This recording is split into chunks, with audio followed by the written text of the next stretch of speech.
I'm going to talk about 7 things. I'm going to talk about commonality. I'm going to talk about tolerance. I'm going to talk about understanding. I talked about your parents. I'm going to talk about them again. I'm also going to talk about your teachers. I hope there are some teachers in the room. 30 seconds.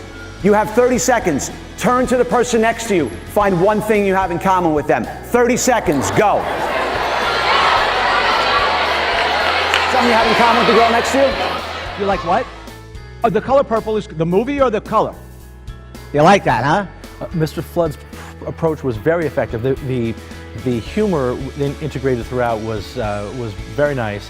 What I found actually is the whole presentation, Mr. Flood's whole presentation was very approachable, very accessible for middle school kids. There were tons of grown-ups in the audience that got it. He made us laugh, he made us cry. Quite frankly, it was brilliant. I will never, ever forget what it was like to be 12 and 13. Okay? It was one of the most intense times of my life.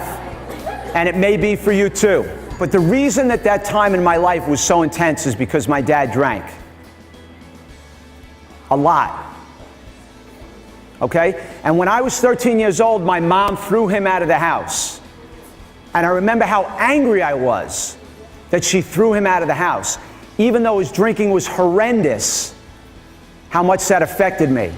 How he was able to relay to them that he was 13 once and he does get it. And you could really, when Mr. Flood shared his story about growing up and his dad, you could see the kids even think, the wheels were turning, and many of them were saying to themselves, you know what?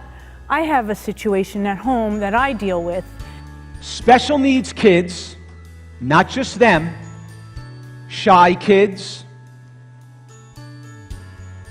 kids who are socially awkward, they are just like you.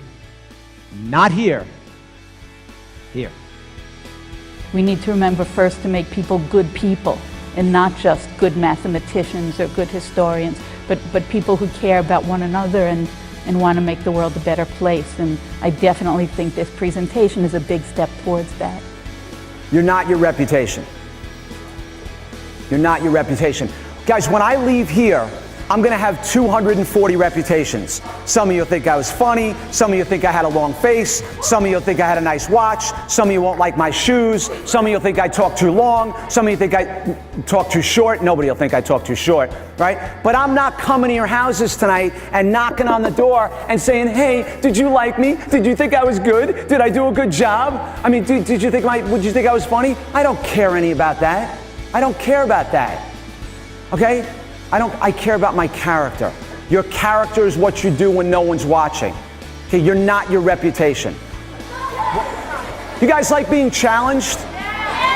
Okay. I challenge you. You have 3 hours.